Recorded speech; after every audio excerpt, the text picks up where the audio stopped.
আপনারা কি কখনো ভেবে দেখেছেন মৌসুমবিদরা কিভাবে আবহাওয়ার পূর্বাভাস দেয়? চলুন জানার চেষ্টা করি কিভাবে তারা পূর্বাভাস দেয়।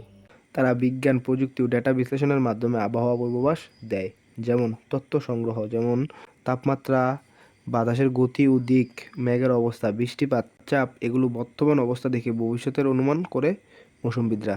স্যাটেলাইট দিয়ে উপরের দিক থেকে মেঘ, ঝড় দেখা হয়। রাডার দিয়ে বৃষ্টি কোথায় হচ্ছে, কত জোরে হচ্ছে তা বোঝা যায়। সুপার কম্পিউটারের মধ্যে সংগ্রহ করা ডেটা দিলে কম্পিউটার জটিল গণনার মাধ্যমে ভবিষ্যতের আবহাওয়া অনুমান করে।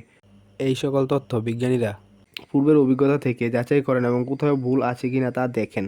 যদি সব ঠিক থাকে তাহলে আবহাওয়া পূর্বাভাস প্রকাশ করেন। তো আবহাওয়া পূর্বাভাস 100% সঠিক হয় না কেন?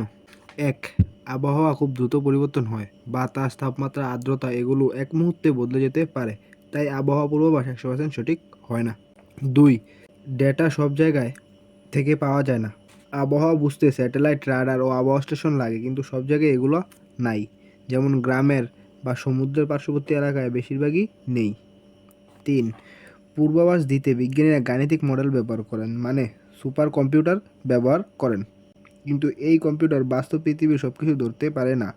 4. ডেটা সংগ্রহের কোথাও যদি একটু ভুল থাকে, কয়েক ঘন্টা বা দিনে সেটা বড় ভুলে পরিণত হয়। 5.